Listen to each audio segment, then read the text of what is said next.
Hey guys, Yordsley here.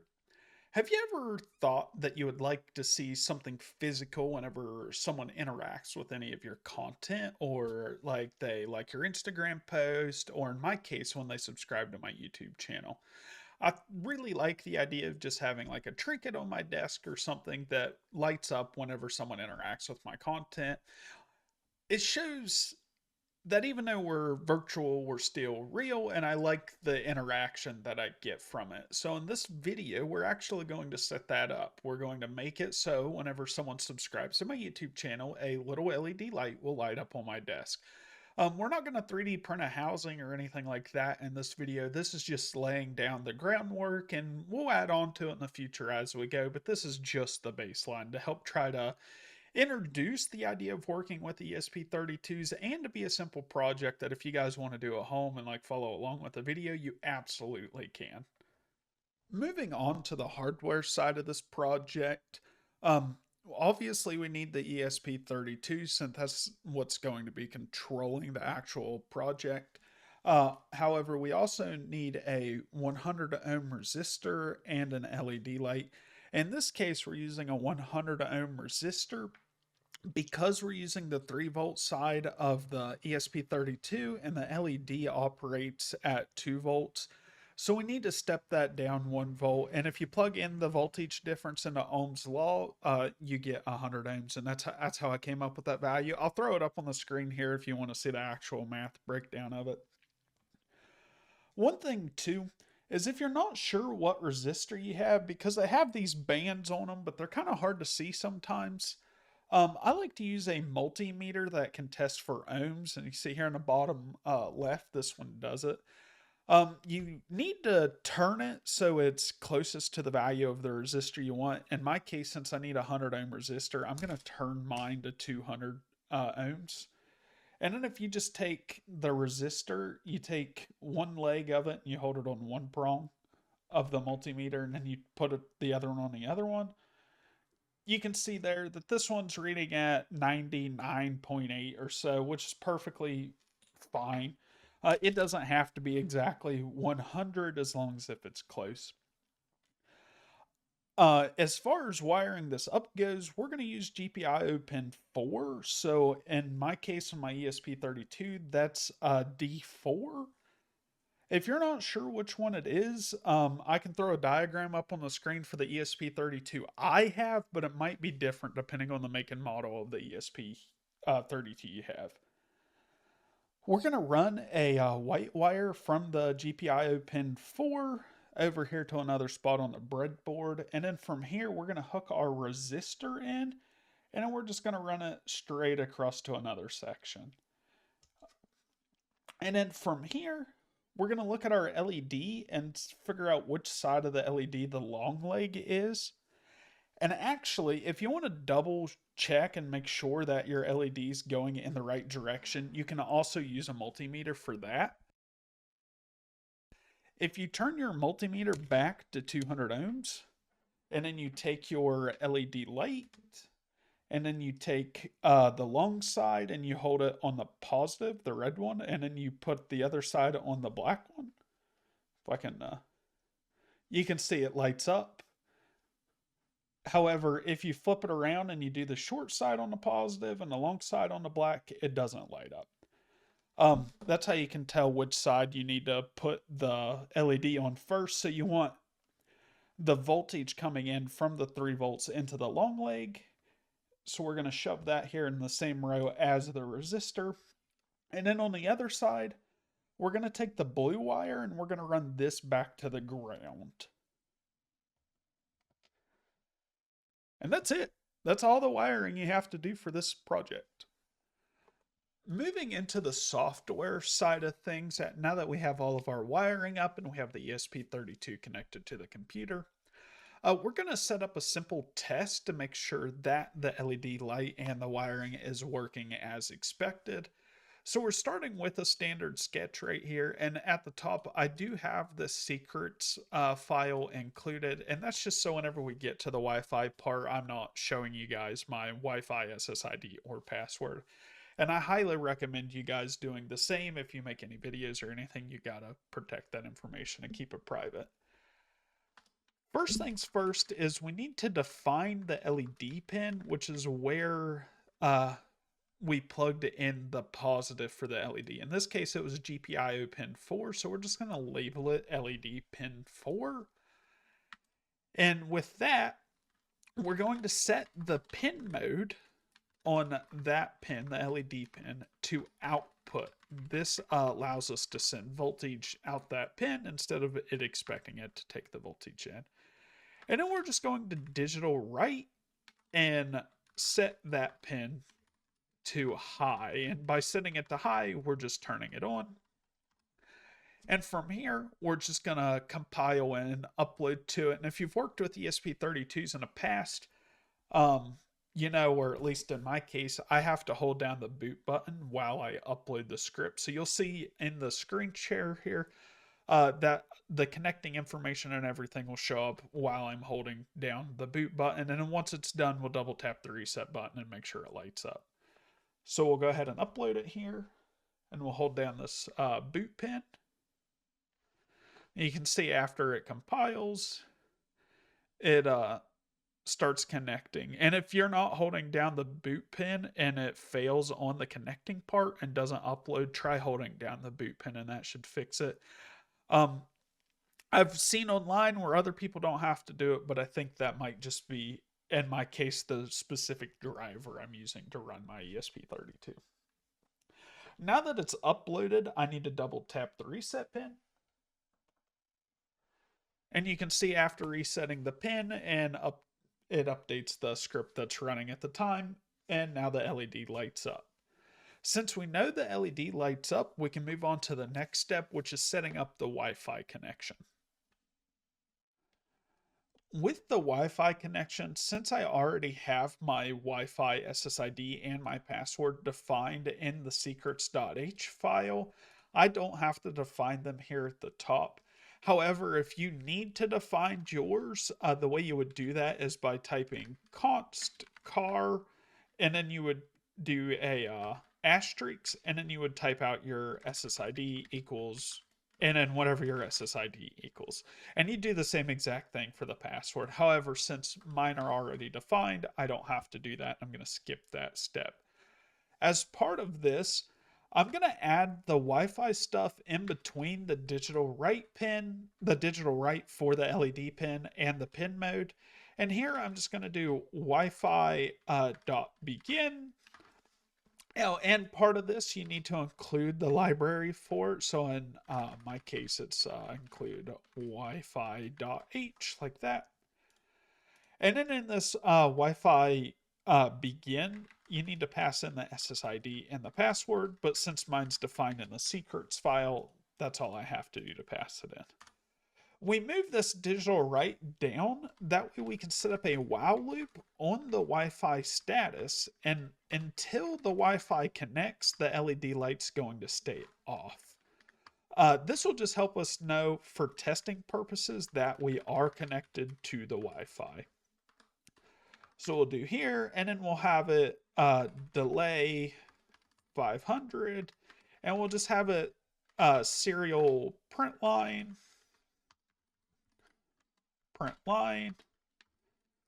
trying to connect, ... And this will just loop over this until it does connect. And then once it's connected, we'll have it print to the console, connected to Wi-Fi. And we're doing this because the LED pin ultimately is going to be lit up when someone subscribes on YouTube, right? We don't want to have it stay lighting up whenever the Wi-Fi connects. This is just for like a visual representation of what's actually going on here.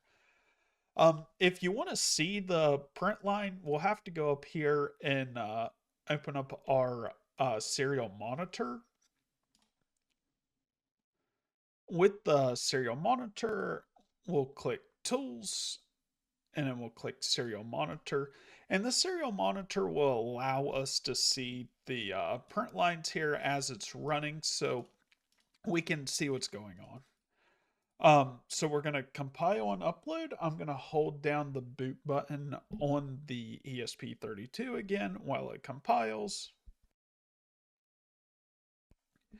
Once it compiles and uploads, then we're going to hit the reset button twice, and we're going to go from there. So we'll wait for this to finish compile, and then we'll move to the serial monitor, and then I'll hit the reset button twice so we can see what happens. So you can see there, it's done compiling. So we'll go to the serial monitor, and there's no output yet, but if we hit the reset button twice, then you'll see there the LED light lit up. However, it did not print out to the lines. And the reason why it did not print out is because we did not set serial begin. So up here at the top, we need to set serial dot begin, and then we're going to set it to 9600. Oh, I misspelled begin. 9600. Now we're going to compile and re-upload this again.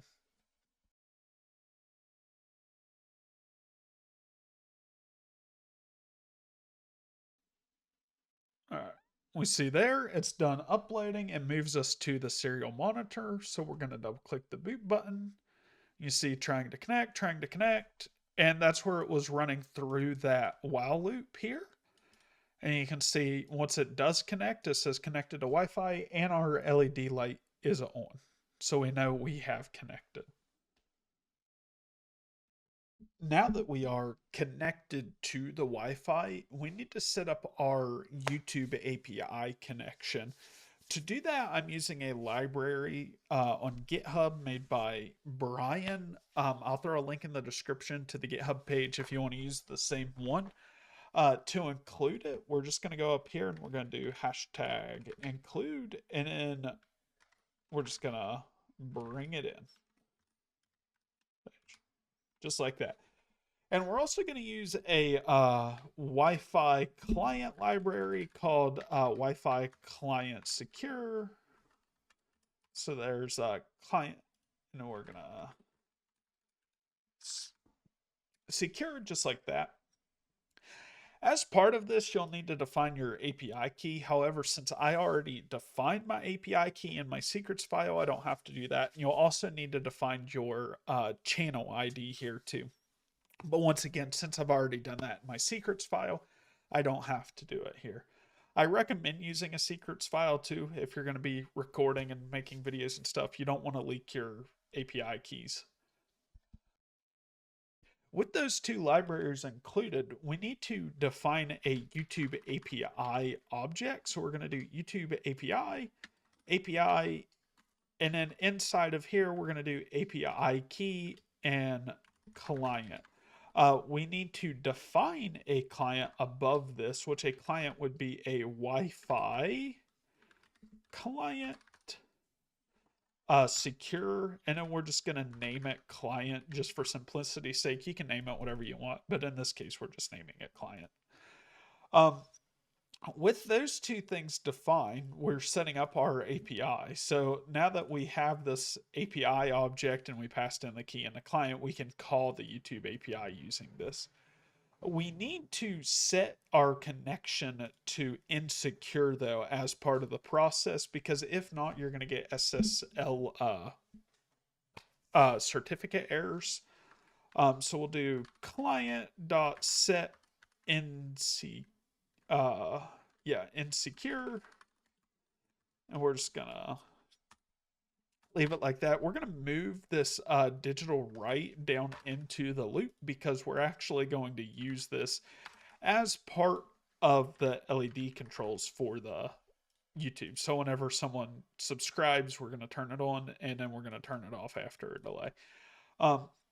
Before we get to that part, though, we are going to set a little print message here, and this is in case we need help troubleshooting later on. We're going to set client to insecure, and that way we know how far we made it through the script. If we run into problems, we can look between the serial messages to figure out where the issue is. As part of this, we need to set, we're going to do an if statement here. So we're going to set it up. So if we pull channel data, so if we can get the channel statistics, we're not pulling any specific statistics with this. We're just pulling the channel. And now inside of here, where we'll just do a base message, serial print line, made it. That way, actually, let's pull our subscriber count just here, and we'll print it here, and then we'll know we made it, and then we'll print it again down later on. It's fine. So we'll do that. And since we're doing it there, we're going to do int subs equals 0. And then we're going to set subs equal to API dot channel stats. We don't have to get the channel stats again because we already got it in the up part. So then we're going to grab the subscriber count,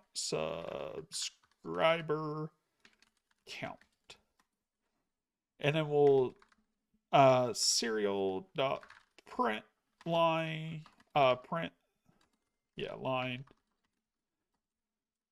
subs. We gotta capitalize serial, and we're gonna change this to a print. That way it prints it all in one line, then makes the new line. Now with this, we have the base logic set up for our control loop because we're setting subs equal to the current subscriber count up here. So inside of the loop down here, we're going to do this basically whole if statement here again, except whenever we grab it, we'll print the subscriber count. Subs will not equal that. What we will do is if the subscriber count is greater than subs, we know we gained another subscriber. So then we will we'll set that outside of the loop, but we will set this to high. So we will know we got another subscriber. We'll set the LED to light up, and then we'll delay.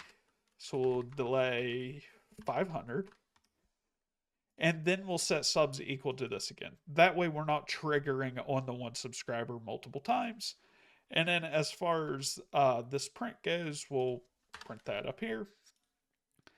And we will print new subscriber up here. New subscriber. And it will set sub equal to that. And we will also reset the LED light to low.